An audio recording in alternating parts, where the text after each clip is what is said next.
Hello. I have not been good about updating on videos, so I'm already 30% into a new book and I haven't talked about it yet. In my defense, I am tired and also sick, so whatever. I started reading A Barista's Guide to Love and Larceny. It's a contemporary fantasy set in a magical college, and I just love the setting and world building. First of all, it's great. I especially like because the magical college of it all is like it's so like a university or a college. Like the names of all the different departments and the like specific subsets you can study and the kinds of focuses you can have is that like it feels so much like an actual university, and I really really really appreciate that because it would have been really easy to just be like I'm studying divination and like that's as deep as it goes, but it's like no, it's there's so many subsets. So the main character is studying, I think it's pronounced oneiromancy, which is, or no. Oneiromancy is the study of dreams. She's doing oracular studies, which is like oracle and divination and stuff. And she has this gift where it's this like passive ability she has where when she's interacting with people, they'll just blurt out things they don't mean to say. And she gets this like almost synesthesia response when it's happening where she sees colors. And so she can tell when people are saying more than they mean to say.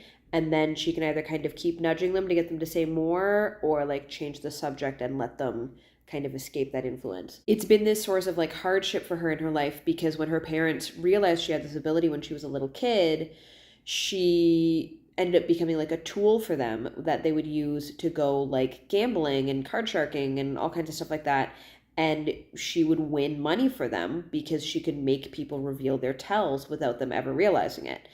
And so she ended up like, it sounds like she essentially like ran away from home and was like living very rough for a long time and finally managed to get in at this university, Fox's Leap, where she like has a scholarship and it covers, I can't remember, I can't remember if it covers half her tuition or all her tuition, but like it covers a big chunk of her expenses.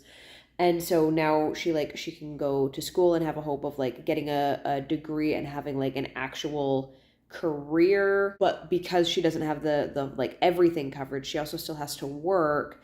And so like money's always really tight. And you know, it's a lot to contend with. And so enter the it's a visiting professor of neuromancy who is investigating this company called Onero Labs that releases these like sleep and dream related products. And there's this product they're currently testing that there's a lot of shady stuff going on with, and like people are getting hurt by it. And so this professor is like, she figures out that the main character, Danny, has this passive ability and is like, hey, that's super useful. You're going to help me investigate this and I'll pay you.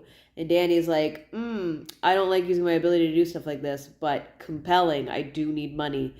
And so like that's how the plot is unfolding. There's also a romance subplot where she works at this cafe, hence the barista in the title. And there's this boy who keeps coming in. He's a mage. So he's studying like a specific kind of magic where it's like, it's a magic without like focuses and stuff. So it's not like, or like oracular studies where you're using like cards and stuff for divination. I don't super understand the distinction, but again, it's very much like a university where there's so many different specifications for things. But he's a mage and he like comes into the cafe to like get some coffee and study, and they have like this chemistry right away. And so they have this kind of flirtation going on, but they've only seen each other like a couple times so far. So I am curious to see more of what's going on there. And I'm especially curious to find out, like, does he end up getting tied into the stuff with the dream study? Or like, how are these two things going to tie together? But anyway, I am enjoying the book so far. I'm looking forward to reading more of it. And I will update later, hopefully more consistently. All right, I am 80% of the way through this book. I can't remember if I have updated since the very beginning. I have moved a little ways away from my bus stop so that it is not super loud while I try to update, but I am updating outside, so I'm going to try to be quick. I have been enjoying this book. I really, really like the plot around the sleep aid company, magical sleep aid company, and everything that's going on with them, and the like kind of heist slash spy stuff that the characters are doing. I like the bits of like Danny starting to bond with other characters like within that group and getting to know more about like what are those characters in this for, and like seeing their dynamics together. I wish there was more of those character dynamics because I do find them very interesting. I also I don't know if it's intended this way, but I'm shipping Oliver and McKenna. I find them very cute together. The one thing with this story, I honestly, like, I love romance in a story. I have reviewed so many romances or romance adjacent books so far this year.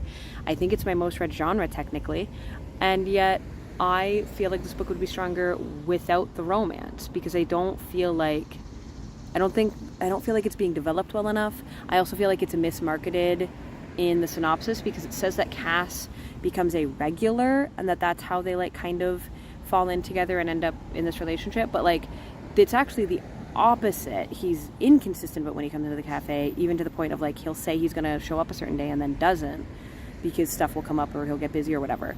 And so I feel like it would have been more compelling if there was something going on that made Cass and Danny spend more time together rather than them trying to spend time together and it like often not working. I also just like, I just don't feel like the idea of Cass is interesting. The idea of this relationship is interesting, but I just don't feel like there's enough there. And it also isn't helping that like at this point in the story, Danny is like, I'm pretty sure she has said that she loves Cass, but they've known each other for a handful of weeks and they've hung out, I think, like 6 times. So that doesn't work. And I also don't get the impression that they're like texting back and forth regularly. So it's not like they're having lots of non-face-to-face contact. So yeah, I just don't think it's as strong as it could be. I'm going to leave that update here. All right, I have finished reading A Barista's Guide to Love and Larceny. I hope the clip I recorded outside yesterday is usable.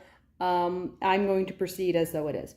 So I finished reading the book yesterday and I enjoyed it. I really, really liked the plot around Oniro Labs and the like heist kind of half spy elements. Like I thought that was really fun. And I just thought that plot was extremely compelling. You know, this corrupt company that's just steaming forward to release this product that is clearly not ready for release and like not safe, but they're like, oh well, we have this reputation to uphold and we need money and whatever, so we're releasing it. Like that's a compelling and unfortunately believable plot. And like the character like Oliver, they've been like directly impacted by this and they're suffering, and like all the characters involved had these really great and interesting like motives that like really helped like expand on their characters and like give insight into their characters. And I liked the way that group like played off each other and the way all their like different abilities came together. And I also liked the way all of that resolved. I liked that it wasn't just neat and tidy and that it was like kind of complicated and like ultimately things work out, but it's a little bittersweet. And I enjoyed that. I thought it was handled well and paced well.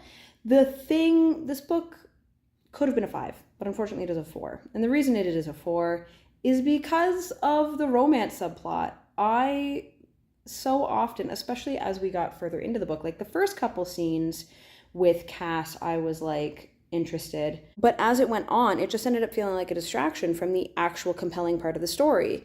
And like, yes, it did end up being connected, but it didn't feel connected enough to justify itself. Like you could have removed Cass from the story and the ultimate conclusion would have been the same. Like nothing would have really needed to change. So I just found that it just kind of bogged the story down. And that's unfortunate because like I love romance in stories like that.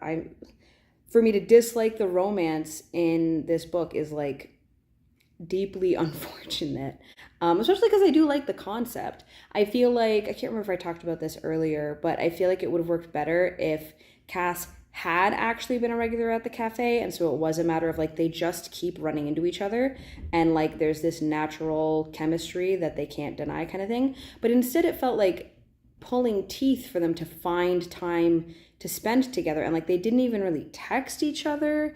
Like I just didn't buy it. I don't know. It's unfortunate also because like the cover of the book leads you to believe that the romance is this like huge central element to the story, when it really just feels like this side bit that could have been largely cut out. Anyway, I did like the story in spite of the romance, which is unfortunate. But it can only be a 4-star because of the issues I had with the romance. To the degree that like there was some stuff in the finale, like the climax, where I was like getting frustrated with Dani because she was focusing on stuff relating to the romance instead of stuff relating to the central plot with O'Neill Labs. And I was like, girl, priorities, like, let's go.